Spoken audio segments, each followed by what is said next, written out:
I'll go ahead. I'm gonna give you a little intro and then we'll move into the questions, Sergio. Sounds good. Thanks. Hello and welcome to the Live Thrivingly podcast. Today I have an amazing guest to share with you all.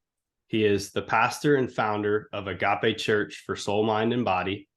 He's a ceremonial facilitator and guide, a certified psychedelic integration coach, an active duty Air Force veteran, founder of Agape Heroes, a nonprofit program helping veterans, first responders, and their spouses overcome career-associated traumas through sponsorships, spiritual retreats, and entheogenic experiences. He's also a medicine musician / singer-songwriter and the host of Faith in Entheogen's podcast. He's also a proud husband and father. Beyond his impressive credentials, Sergio's story is both humbling and inspiring. As an Air Force veteran and contractor for the Army, he inevitably suffered from the challenges associated with post-traumatic stress disorder. He was prescribed 11 different prescriptions, along with self-medicating with recreational drugs and alcohol. As the combination would suggest, he finally disappointed his family and himself to the point where he sought alternatives to overcome his ailments. Inevitably, he discovered and researched the benefits of plant medicines and attended his first ayahuasca ceremony in 2019, and as a result, never took another prescription drug again. After working with the plant teacher for a year, he found himself interested in offering integration services, which evolved into facilitating ceremonies and ultimately developing an entheogenic church and expression through medicine music. Welcome to the show, Sergio. We're so honored to have you. Yeah, thank you so much, Jackson. First off, for the platform, for this opportunity to share my story, and for putting together such an important expression of yourself. You know, I've gotten, like I said before the call, I've gotten the privilege, or had the privilege, of hearing some of your episodes, and it very much feels aligned with my purpose, and yeah, I'm just very excited to be here. So thank you very much. So first off, just I would like to know, what is your spirit animal and how does it show up in your life? It's funny you asked that, because it's you know, especially in the path that I've grown into recently, I very much associate with the wolf for a lot of different reasons. Even the way that it presented itself to me is interesting. It was like all by accident. The first ceremony that I was invited to facilitate outside of the state of Texas was for a retreat. It was about a 10-day retreat in Kona, Hawaii. And while I was there, the shaman I was working with had, you know, on display a lot of jewelry from Putumayo, Colombia. So it's like beaded, you know, bracelets and necklaces. And one of them looked a lot like the logo that I put together for Solnos, which is originally the church and the program that I had put together prior to Agape. And I was drawn to it because it was black and white, and it kind of had the same pattern, you know. But it ended up being, when I showed the shaman and told him I was interested in purchasing it, he gave it to me as a gift. And he was like, you know, it's funny you picked the wolf. And I was like, the wolf, you know, and he turned it sideways, and it was a white and a black wolf, you know, like the face of a white and a black wolf. So since then I've been studying, you know, the wolf, and it really just felt like aligned with, you know, my role and how that role evolved. You know, I am a leader in this community, you know, so I have my own wolf pack per se, and in the ceremony space, you know, as a facilitator, that's essentially what I'm doing, is protecting the pack and ensuring that everybody is having, you know, a safe and meaningful experience. So the wolf is absolutely something that resonates with me. It comes through in my music too. You know, I've written songs about, you know, the wolf and the lessons I've received in that. You know, spiritual guidance from that spirit animal. I also, you know, have a lot of lessons, and recently I reflected on its opposite, the sheep, you know, and towards the end of the year, I really was curious to like study that, the dynamic between the wolf and the sheep, and I found a lot of similarities that were to me, more of an understanding of the power of observance. Like a wolf is constantly looking and studying the sheep in order to find its opportunity to strike. And as I started studying the behaviors of the sheep and comparing that to the wolf, I found similarities in both are weak in solidarity.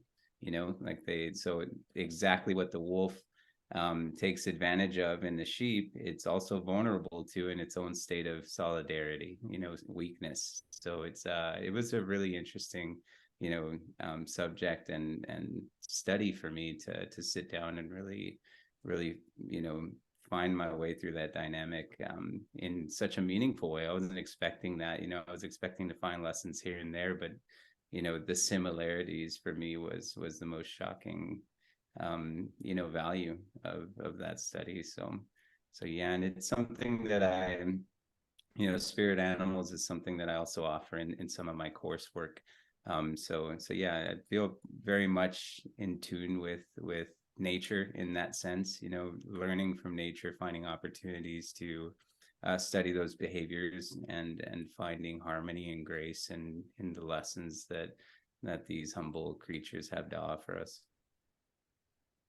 Wow. Thank you for sharing that, Sergio. Such a beautiful answer, and with so much depth there. And you've really gone into study of the spirit animal and really an embodiment of the wolf itself and its counterpart.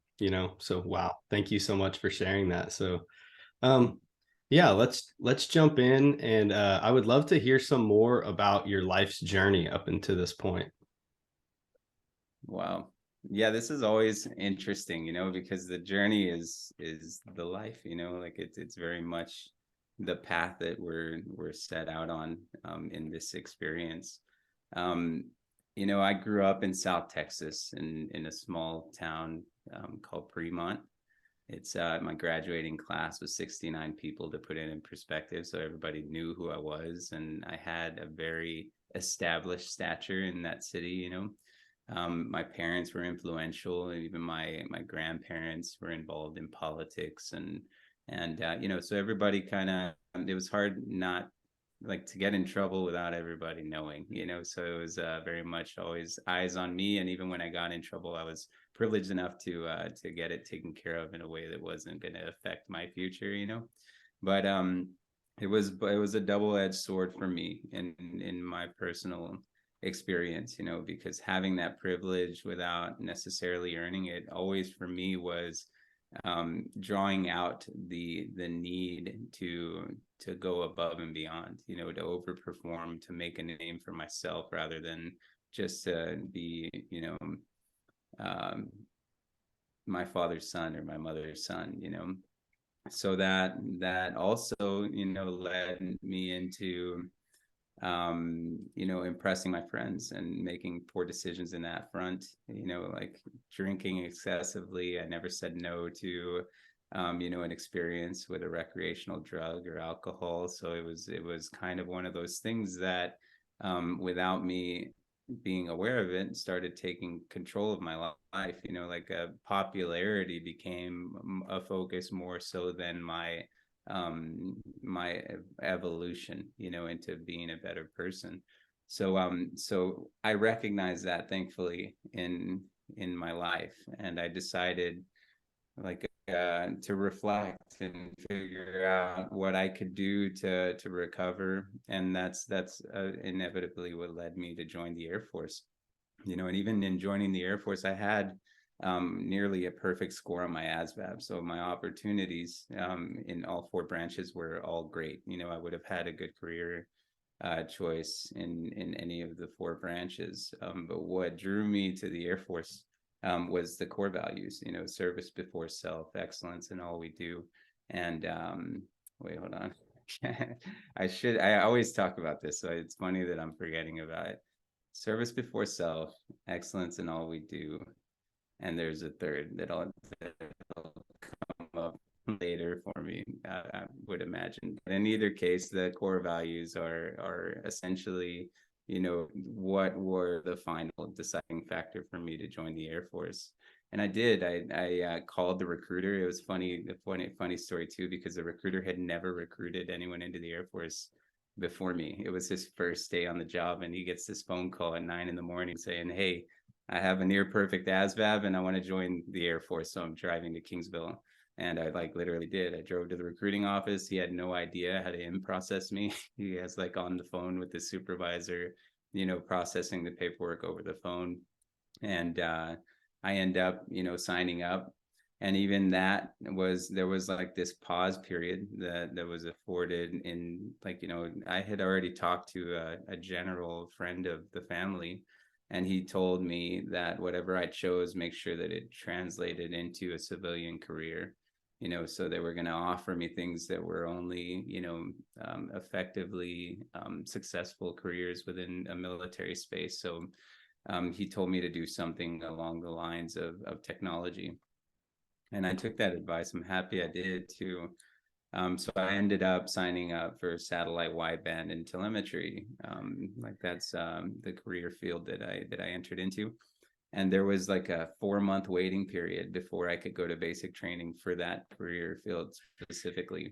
So I was like, well, he told me to do this, so I'm gonna do that, and I'll wait until basic training. So I basically went on a bender for 4 months, just saying goodbye to my friends and having campfires and just experiences before I left, so taking full advantage of this waiting period. And it was a perfect excuse. No, I can't do it. I can't get a job. I can't go to school because I'm leaving to the Air Force. So I'm just going to chill out and, have this life experience. And I did. It was interesting, an interesting point in my life. And so I leave to basic training, and it was a complete nightmare for me. The first memory I have of basic training is them I was essentially a skater in high school, so I had ripped jeans and tight fitting shirts and jewelry, and the scene. So I ended up showing up that way.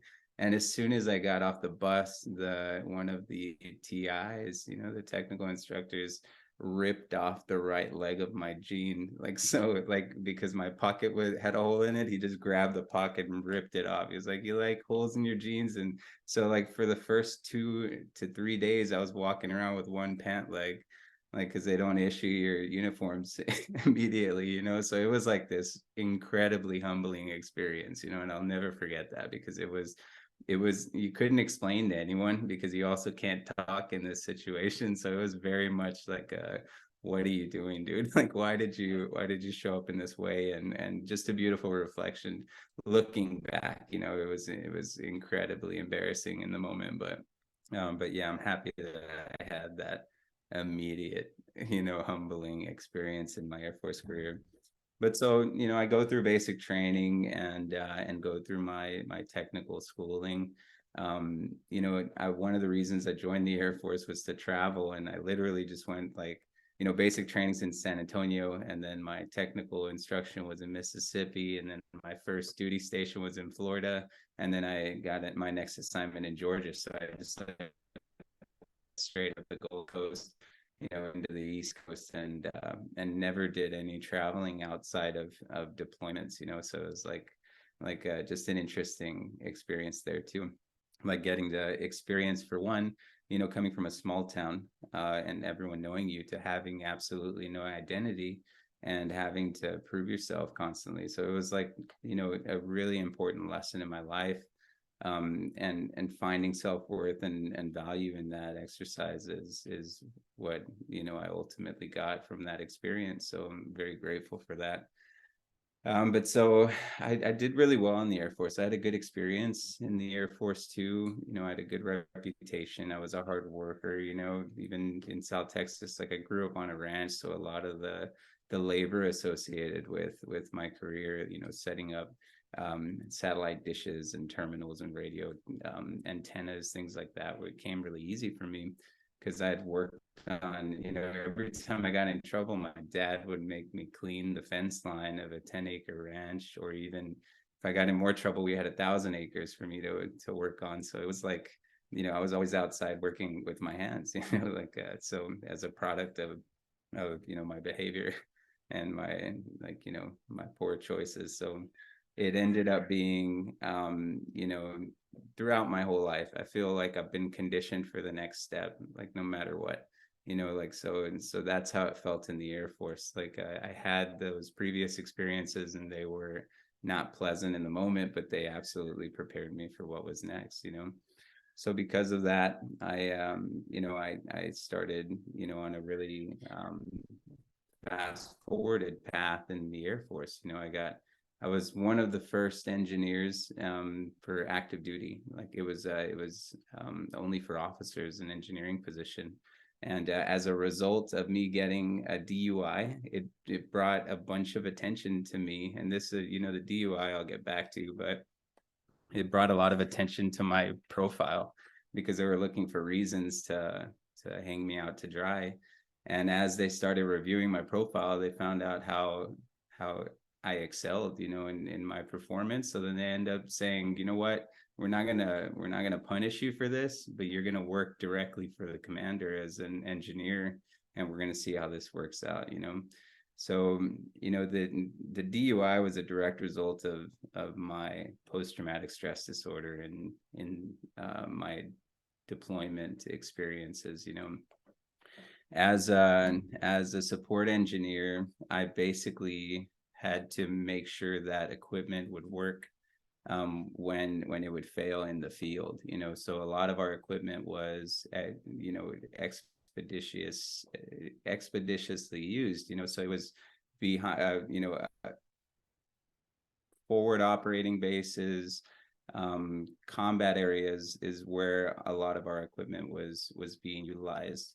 So in that career, you're always kind of going out and fixing things, and the result of why it failed is usually because it got hit by a mortar or or enemy fire, or just operator error. But in most cases it was because it was severely damaged. So me being in the Air Force and also being essentially an asset in a position of a technician or an engineer, I would show up with like a measuring wheel and a few spare parts and like a soldering iron with a pistol on my hip, rather than, a rifle to protect myself, and then just put all of my faith into like the Army and Marines that I was servicing in that moment, like, so all of my attention was on fixing their communications while things were still going around or going on around me, so there was this there was an opportunity for observance, in their need to protect me, right? Like in their engagement with the enemy. But all the while, the longer it took me to fix this, the longer I was there. So I was like, I would show up and for 2 to 3 days not sleep, just constantly working on the equipment until I got it right, or until I figured out what was wrong. And then I would go back to the home base and gather the parts, return, fix it, and then come back to a more safe environment. So it was a different kind of PTSD. Like I never shot at anyone, but I heard shots being fired all around me, and I heard them in close proximity. So it was very much, and affected me. It heightened me severely. I had hypervigilance, social anxiety. And when I came back to a culture that drowns itself in alcohol, even before, an experience like that, it was the perfect, self-medication practice for me in that moment, was just to continue drinking and drinking excessively, so that inevitably led me to and it was a really valuable lesson for me for a few reasons. Like, one, I went from being the high performer in my squadron to that guy, like, and literally that guy. They had a program in the Air Force called That Guy, like, and it was essentially a campaign that said, don't be that guy. And like 2 weeks after I got my DUI, man, they had that program offered to our base. And when we showed up for it, I was answering all the questions, and the guy was like, "Man, how do you know all this stuff about, like, alcohol offenses?" I was like, "Because I'm that guy," like, so like, it was just like, I don't know, like, all so synchronized that it was unbelievable. Like, so um being hoisted up my entire career to being knocked right down, flat on the ground, and having to earn my trust back, and earn my reputation back, seems to be the narrative, like in that evolution of me and my life path. So it kind of, it was disheartening, and also like it created that opportunity, right? But I remember the judge telling me that instead of fining me, if I could deploy within the next 2 months, then he would waive everything, essentially. So I had just gotten back from a deployment, like 6 weeks. Within 6 weeks of my return is when I got my DUI.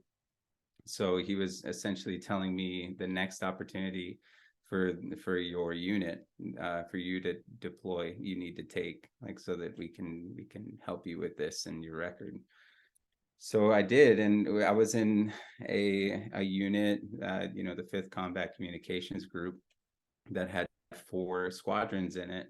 I was in the 51st, and like, we essentially would deploy one after the other. So the opportunity, I had just gotten back, so I knew that within 2 months I'd be able to deploy. So I was like, shit, I'm going back, and I did. I ended up going back to Afghanistan for a 6-month stretch. And because that was my experience, I knew I didn't want to be in the Air Force anymore. It was like, dude, how can I be like really good at this and then be thrown my life because of a mistake I made. I was like very much disheartened in that experience. So I had decided that I was going to leave the Air Force. I wasn't going to continue after my 6-year commitment.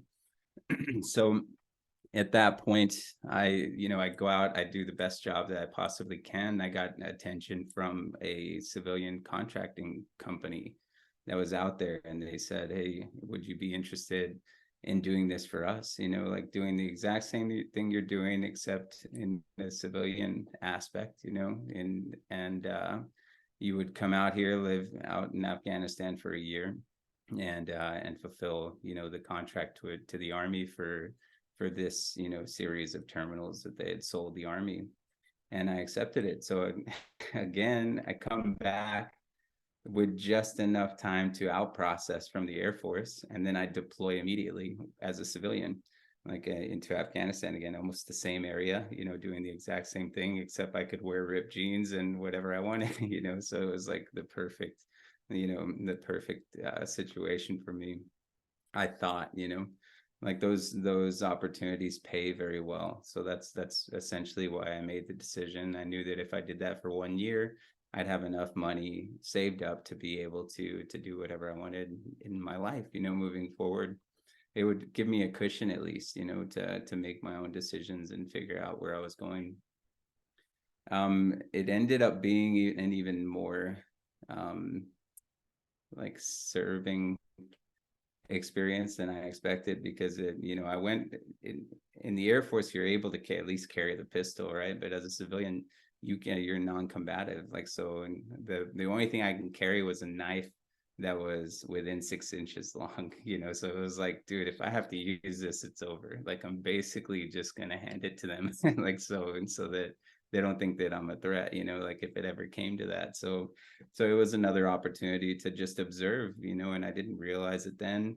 I was just fulfilling my role. But in working with veterans now, I realized that all those experiences were so that I could develop an awareness of what it is that they're suffering from, what it is that they're going through, and in that lesson, apply those in a way that is relatable.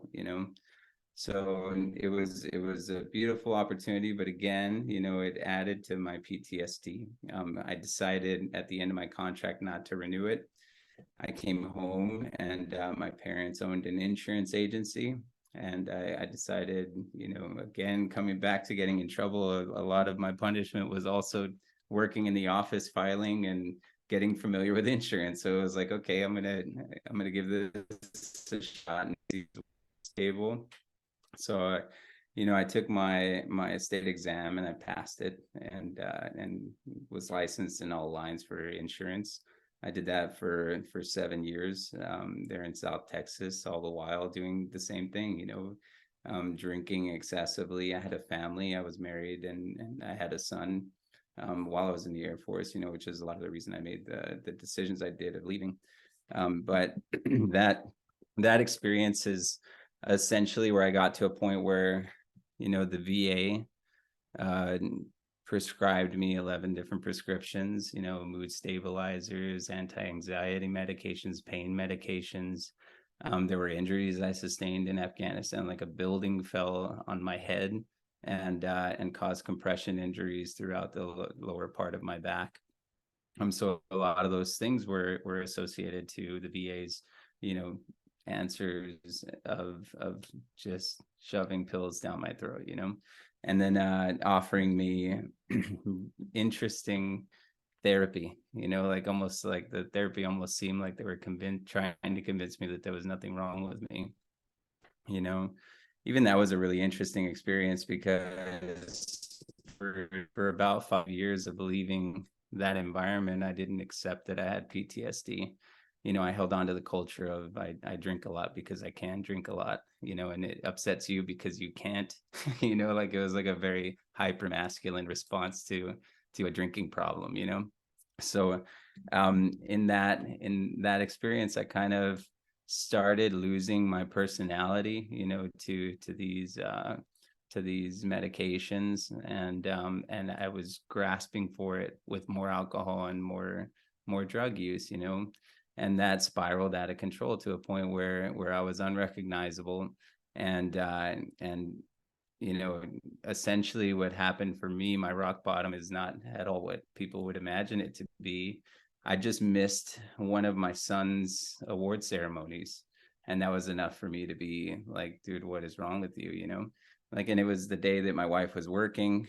I was responsible for taking him to the award ceremony. It was in the morning, and I had taken out, some loan officers for drinks that day, and I got back at like 3 a.m, decided to continue drinking to try to stay awake for the award ceremony at 9. End up passing out, and I woke up at like 2 p.m. with my son sitting next to me watching cartoons. As soon as I woke up, he said, is it time to go to the award ceremony? And my heart broke, like that was enough for me to be like, dude, what are you doing? Like, this is not working. So I started, researching what I could do to get my life back together. And somehow that like went into a rabbit hole of, all of a sudden I was researching ancient aliens instead, and like it just went way off the mark. And in the comments of one of those, like it was like a Joe Rogan podcast, there was a mention of ayahuasca, so that was like an interesting thing for me. It was like an ancient civilization. I forget the guy, his guest name, but in either case, he had partaken in an ayahuasca experience and talked about it. So then, that was the birth or the planting of the seed in my mind that ayahuasca existed, for one, and also that it may be an answer to my recovery. So I did the research, for a few days, and then started planning my trip to Peru. Like I was convinced that this could happen. So I started planning to go to Peru, and in that planning stage, again, in the comments of a YouTube video, I found that there were entheogenic churches in the United States that I could visit, and the one that was mentioned was in Orlando, Florida, and they had a ceremony exactly 30 days from the day that I discovered it. And I knew that was an appropriate window for me to wean off my medication. So I was like, you know what, I'm going to sign up, and go to this weekend retreat. And I committed to my dieta. I weaned off cold, which not easy. I would recommend it for anyone. A little more planning does a lot more justice for the process, but nonetheless, it's what I did. Another thing I did that most people don't is I immediately told my family what my intentions were, why I thought it was going to help me. And the way that I approached it is the same way that I think somebody would approach heart surgery. Like nobody feels guilty for having to have heart surgery performed on you because you need it, like, so I consider this to be a medicine and a remedy. So I was like, look, this could help me. Here's the research that I found on it. Y'all need to be comfortable with this, and even if you're not, y'all just need to understand why I'm doing it, so that if anything happens to me, y'all know that it was a noble act. It wasn't something that was recreational or exploratory. So that wasn't the easiest conversation, obviously, but I had it, and I'm so glad I did, because I went into the experience without that worry, like, oh my God, like, in my head, I just knew that, I had imagined what most people perceive as an ego death experience, and how that would be if somebody that I loved didn't know where I was. That would, in my mind at the time, would have amplified that experience to a point that was traumatizing rather than healing. So that happened to me in my first ayahuasca experience. I tamed my ego in that experience, and it was very much, the act of letting go and the act of surrendering, I can only attribute to my honesty with my loved ones.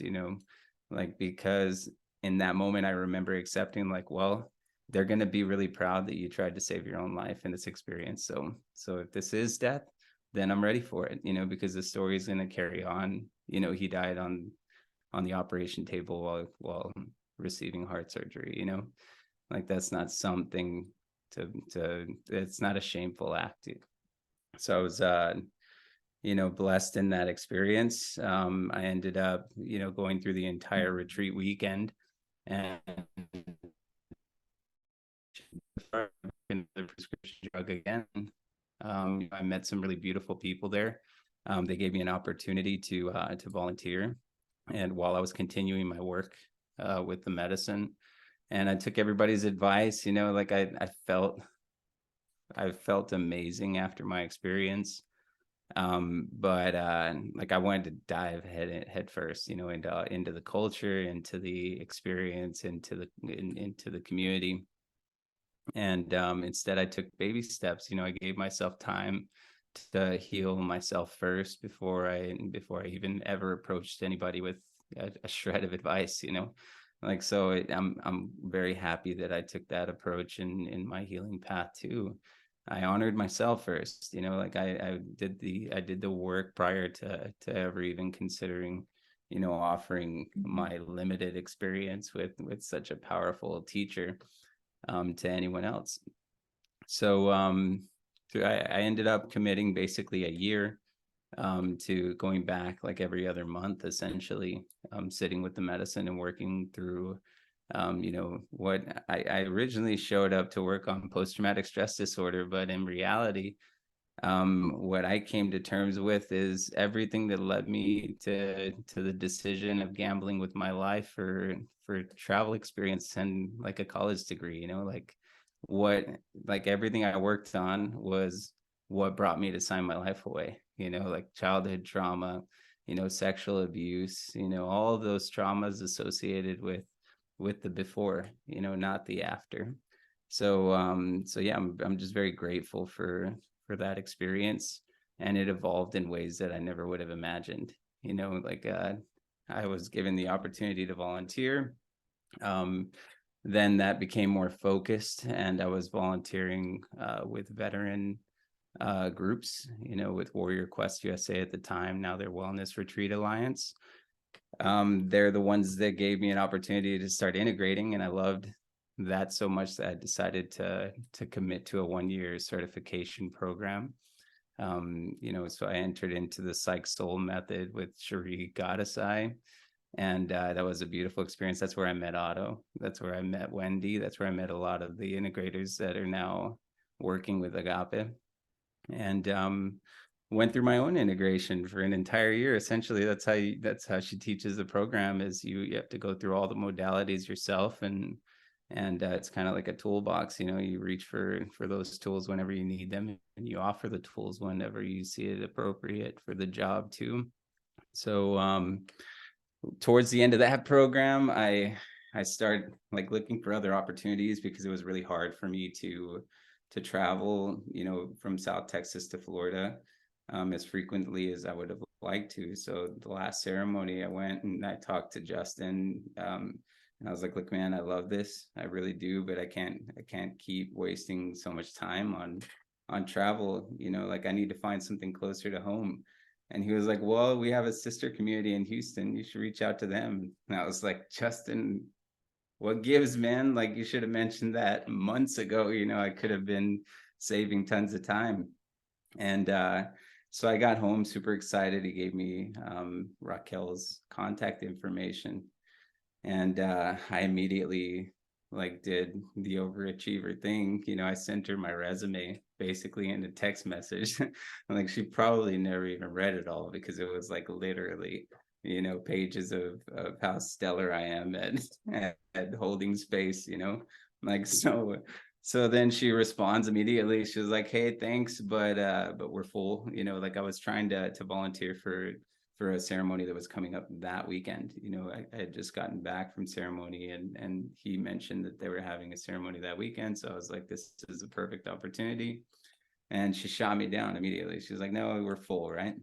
So I was like, well, shit, that didn't work out. But she, supposedly put me on the list for the next one. All right. So then, I go through the week just thinking like, man, I have to get involved with these people. So the day before, I sent him a text, and thank God I did, dude, because it ended up being the reason that she allowed me to come. I told her, like, look, I have a 6-hour drive to get to your ceremony. So if for any reason somebody cancels, let me know, and I'm still willing to make the trip. And that was what sold her on my commitment to the space. So she said, you know what?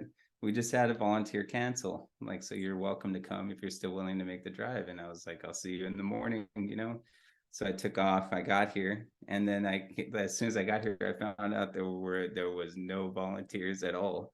Like, she had called people that morning to help, because at that point of, and this is the infancy of Agape, like when they first started holding ceremonies. So even the necessity for volunteers hadn't come to that point, but this was their first very large ceremony, like 50 participants. And so they realized, like, volunteers probably would make things go a little smoother. So I showed up, and she's like, hey, I just read your information, we're really happy to have you, would you mind leading the volunteers? And I was like, okay. Like, I don't know anybody. And then as soon as I got there, I realized that it was a bilingual community, and my Spanish at the time was like a 3-year-old child. It was nothing, like no conversational skills at all in Spanish. So it was a challenge, but I showed up and I did my best, and made an impression with the community. So they invited me to continue, coming in that role as a leader of the volunteers. And that's what evolved into my invitation. Agape was the community that put together the Conroe retreat, and that's where Raquel and my relationship went from a professional one to an intimate one. Like that, towards the end of that retreat, it was the first opportunity we had to share personal time together. Because for a retreat in Houston, I was driving up the day of the ceremony and then leaving the last day of the ceremony. So it was just all business always.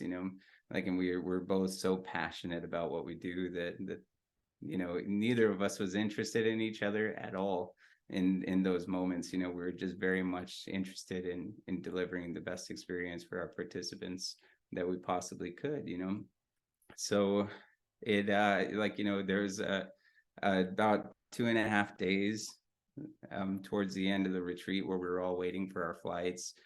We decided to, like, all of the volunteers shared a really nice Airbnb together at the end, like to kind of decompress. And then all of a sudden, like, people kept falling off, like one person's family member passed away, she had to leave. Another person had family in the area, they went to go to dinner, and it just ended up being Raquel and I, and that, like, basically for 2 days. So it was like the perfect opportunity to get to know each other on a personal level, and it changed my life forever. Like, we're married, we have a child together now, in many different ways. Agape is our child, so it's something, a passion that we're sharing together, and a vision that we're sharing together, and honoring as best we can. So yeah, and the rest of it's all kind of falls suit, to the expansion, to the impression we've made in the medicine space, in the medicine communities, and really just showing up to be, humans having a spiritual experience, or spirits having a human experience. So it's an evolution of our commitment to the sacraments that we work with, and the space that we hold. Wow. Thank you so much for your authenticity and sharing the depths of your story and how it all has transpired. It's truly amazing what has brought you to this point now. Yeah, thank you. So yeah, for those in the audience that may not have been exposed to other entheogenic medicine content, and may not have a clear understanding of exactly what it is, could you briefly explain what an entheogen is? An entheogen is essentially a plant or animal sacrament that is instilling a mystical experience, a spiritual experience. So the entheogens that we work with specifically are ayahuasca, psilocybin mushrooms, also referred to as Niños Santos, San Pedro, which is a mescaline cactus similar to peyote. And we work with Bufo alvarius, which is the secretion of the Bufo alvarius toad. Yeah, so they're all they're all different forms of medicine, offering different lessons, different teachings, and different entheogenic experiences. But essentially, the only guarantee that I've seen in working with these for several years is that it heightens spirituality in a way that is undeniable, just in the awareness of harmony, in the awareness of the natural order of things, and the awareness in our own potential, as individuals, outside of community, outside of the race of human, and the power that we push on nature. The individual value is what seems to always surface in the prayers that we hold around these sacraments. Yeah, thanks for sharing that. What advice would you have for someone that's looking to sit with entheogenic medicine? I have a ton of advice for people. For one, what I like to remind people is, like, start where you're being called, right? Like, everyone seems to have this idea of, I'm called to ayahuasca, but I hear it's very, difficult. So I'm going to start with something that sounds easier. That always comes full circle, and you'll always come back to the medicine that is calling you. So starting where you're at, like in that spiritual process, is an important part. Just really honoring what is calling to you and why it's calling to you. Another thing is to, if you're being, for instance, ayahuasca has things that people consider to be downfalls, like the whole purgative process, or the length of a ceremony. All these things are like, if you are resistant to those things, the better question to ask is what you're not willing to let go of. Like in the purge process is a very sacred act, a physical act and a symbolic act of releasing something that no longer serves you. It's like eating rotten food. If you eat rotten food, you're not going to worry about insulting the chef, and not throw up, like it's a part of that experience, like, so this is a sacrament that sometimes will remove, energetic, emotional, physical, manifestations in the body that no longer serve us, and liberate us in that act, so owning that from every experience, every single sacrament has things that are associated with them that to the conscious mind or to the ego are not as inviting as the colors and the experience, the spiritual experience. So it's a full-on commitment. Like if ayahuasca is calling you, commit to what that means. Prepare for it without conditions. We cannot. It's again coming back to heart surgery. We can't say I need heart surgery, but go to the surgeon and say, hey, can you perform this, but don't leave a scar on my chest. Like it's like how is that going to be possible? How will he be able to perform that operation without opening your chest cavity? It's not possible. It's part of the solution, is being like, fulfilling every step of the necessary process. So yeah, it's a very serious commitment. It's a very serious act, and preparation is key. And after the experience, integration is key. Having conversations with people who have shared that experience is much easier than going home and trying to convince everybody that they need to try what it is you just went through. It's a lesson that's often learned the hard way. Like most people come back as missionaries trying to sign people up for the next ayahuasca ceremony, when in reality the way that you convince people is similar to the effectiveness of a diet. You're not going to convince people that they need to start on a diet by showing them all the rules, and telling them that they'll lose weight. What convinces the person is seeing that you lost 20 pounds, like shedding the weight and committing to the diet and waiting for them to ask you what has changed in your life is the effective way of getting people interested in these types of things. So yeah, thanks for bringing up the point of integration, because that was kind of my next question. And yeah, it just seems like there's, obviously you've spent some more time in these communities and just in general with the psychedelic and plant medicine renaissance, but it seems like there's so much talk about these experiences, and you read articles and podcasts and you see these people out in the world doing them, but you don't hear much about the integration work and the value that has. And also just, like you pointed out too, like finding the medicine you're called to. And, some other teachers have taught me, like, it's not necessarily always hierarchical either, of this medicine is necessarily better than this one. It just is which medicine is for you as the individual. And then that after that experience, how are you integrating that? How is your ayahuasca experience making you a better human being? How are you treating your barista or your family members now that you did it, rather than, oh my gosh, I had this amazing experience and I'm so expanded now. I'm more expanded than you. You need to go do this so you can come to my level. What are your thoughts on this?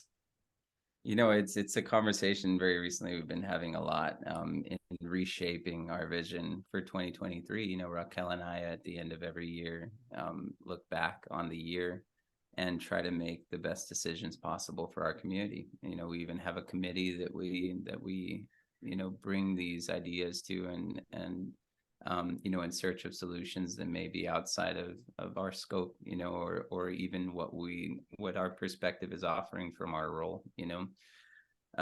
What my observation has been in this space as a whole, in entheogenic churches, psychedelic assisted therapies, is that there's a constant hierarchical, presence, like no matter what. And for me, that is something that has to dissolve in order for us to remain effective as a spiritual community. In religion, it's oftentimes what people have discomfort in is, like for instance, in Catholicism, you have a priest, you have a deacon, you have a bishop, you have a pope, you have, and every single one of them seems to be further and further away from your reach. Like if you are the tip of the spear, then you should be the very, accessible. Like the rest of the spear doesn't get to its target without you. Like so in our understanding of our roles, even coming to our ceremonies, we sit in a circle, and that's a valuable lesson and observation and reflection. There is no heavier side of the circle. Like there are people that have more responsibility within the space that we're holding, which happens to be us in those ceremonies, but that doesn't set us apart from being human in that space. The equality still remains. We make ourselves available to everyone. And one of the reflections that we had is, we've always been very good at offering within our capacity of sincerity. Like, so we've never had a ceremony over 40 participants because we were comfortable with that number, and we knew that we can give people attention. In a ceremony or a retreat experience of that size, we've scaled that back to 25 because we've seen the benefit of that. We now know everybody's first name. Everyone gets plenty of time with us to integrate their experience and prepare for their next experience. So that's a commitment that we've made for 2023 is really taking advantage of the opportunity we have to influence these people in a meaningful way, convincing them that they are the medicine rather than, like, as you're saying, another problem I see within this space is that people give all the credit to the sacrament, but the sacrament is powerless unless you consume it. And even after you consume it, if you do not give in to its, if you don't give into the experience and surrender to the experience, then you don't get anything out of it. So who's in power? The individual, and everybody that has their own way of having that experience, of fulfilling their healing, which makes them the most powerful, person in that scenario. Like, so bringing the understanding back to that, I think, is very important for us as a community. We've shifted our focus away from even the shamans and the facilitators. We don't allow our participants to give the shaman or the facilitator credit for their healing, like, because we didn't put this in you. We offered the tool that has helped us before, in a way that honors it, and you're working with it, like this is for us to observe, this is for us to guide, and that's it, like, so that's a focus that we have moving into our practice, in 2023.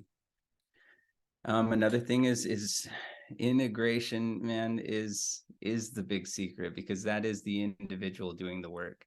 That's the individual, taking the experience and applying it in a way that's going to sustain them for a lifetime. It's very much the reason that people are healing from these medicines. The sacrament, whether it's ayahuasca, bufo, San Pedro, like even the pharmaceuticals, MDMA, ketamine, LSD, all of these things that create, psychedelic or mystical experiences, are worthless without us having or forming a dialogue from them that is sustainable.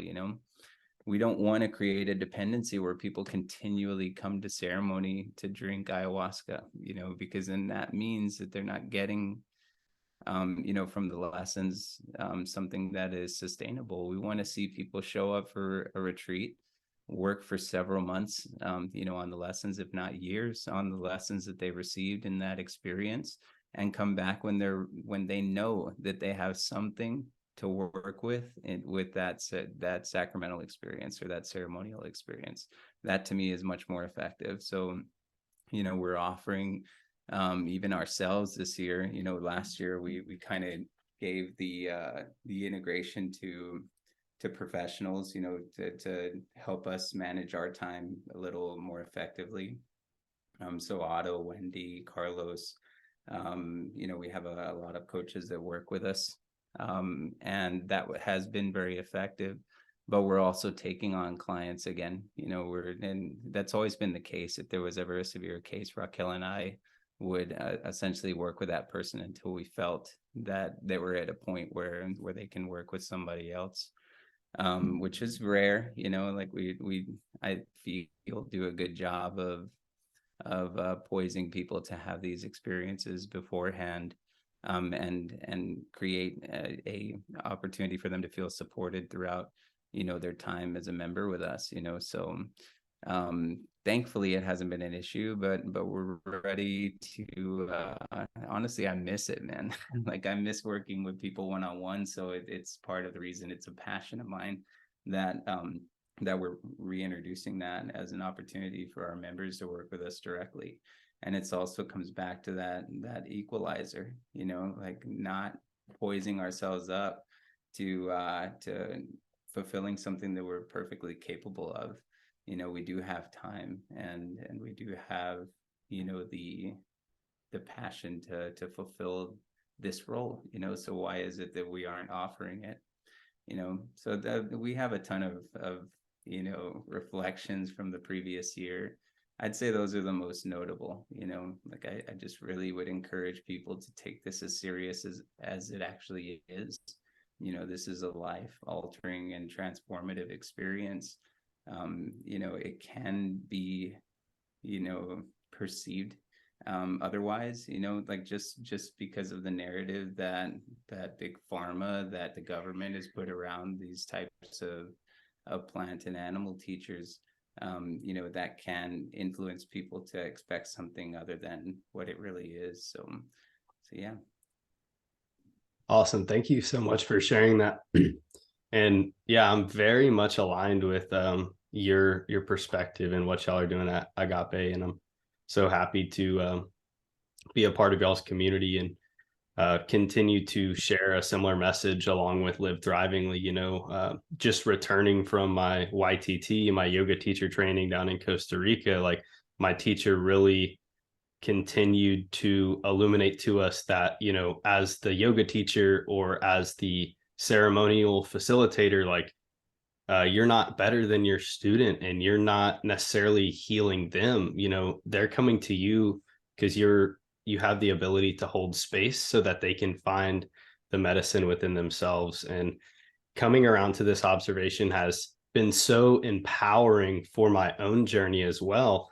And now when I speak about these things, or I'm in a setting of holding space or teaching a yoga class, like it's all about the empowerment of the other individual. We're not here to awaken the sheep. We're here to awaken the lion within each of us, and that we're all equally deserving, worthy, and capable of reawakening that lion. No, of course. Yeah, and that brings me to another point, just really quickly.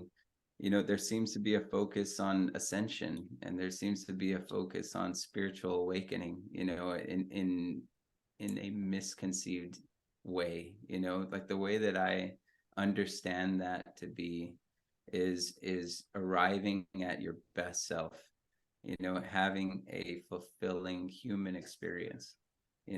Regardless of what your beliefs are, we are spiritual beings inhabiting and experiencing the human experience. So we didn't come here to try to figure out how to get back. That's already guaranteed. As soon as we die, you go back to being a spirit. Like so in my mind, when I hear people say, I feel like I'm awakening, or I feel like I'm enlightened, or I feel like I'm in my ascension, my first question is, what about the human experience brings you dissatisfaction?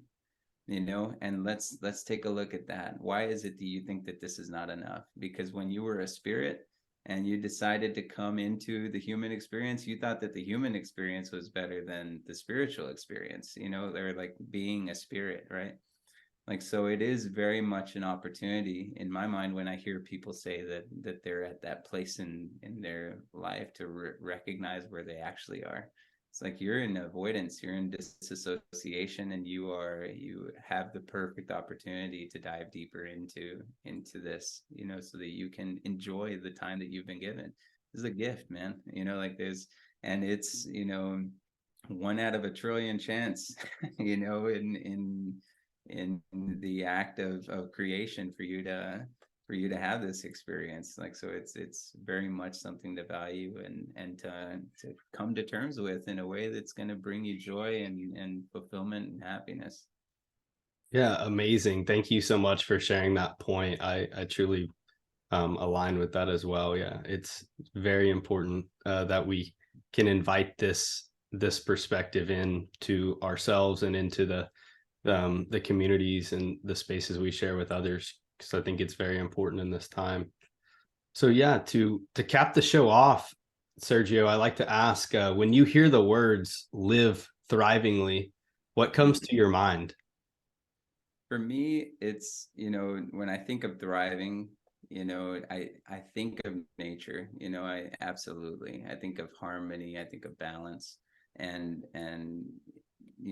the laws of nature. Like, so for me, to live thrivingly is also to live in harmony with the world that we're sharing with all of our brothers and sisters, plants, animals, all of it. Like, so to really flourish in the life is to understand how you're offering yourself in the best way to everyone and everything that's around you. So I very much resonate with the name of this show. Like, just so you know, when I got the email and I read that it was Live Thrivingly, I was like, this is gonna work, man. Like, it's perfect, So yeah, like it's to me, again, just an opportunity to look at what allows nature to flourish. Like plenty of sun, plenty of water, plenty of air, and really just understanding how to coexist. Yeah, beautiful answer. So if people want to get in touch with you or follow along with you, where can they find you and Agape? Agape has a presence. Agape and myself both have a presence. We're most active on Instagram. I believe you'll probably be sharing those links. So it's I use Faith and Entheogens on Instagram, and that is also the name of our podcast. We're on all platforms, similar to Jackson here. We haven't recorded in quite a while because things have grown exponentially for us in the last year, but we do intend to offer more episodes in the future. They've been recorded, they just haven't been edited. So yeah, that I would imagine that'll happen pretty soon. I also, you mentioned I was a singer-songwriter. I've released my first single on all platforms too. So you can search Sergio Saenz on Spotify or Apple Music or YouTube Music and find my new single Chuma Borrachera. I'll be releasing music both in English and in Spanish every basically 4 weeks until I run out. I have about 20 songs, so it's going to be a while, but in either case, that's the plan. So I have my next single coming out very soon. We have our website, www.agape4smb, and that's the number 4.com. That's where all of our offerings can be found. Information about our church, becoming a member, all of those processes could be found on our website. And then, we offer coursework, things like that. We offer integration services. So if any of that calls to you, then you're welcome to explore that with us. Thank you so much for sharing. And you can find the links in the description below to all the things Sergio just listed. But I got to say, it was such an honor to have you on. And it really enjoyed our conversation today, Sergio. Thank you so much for coming on. No, of course, it was a pleasure of mine. Absolutely. And I'm looking forward to listening to your future episodes. And yeah, Jackson, I just love that we're sharing the life together. So I appreciate you very much.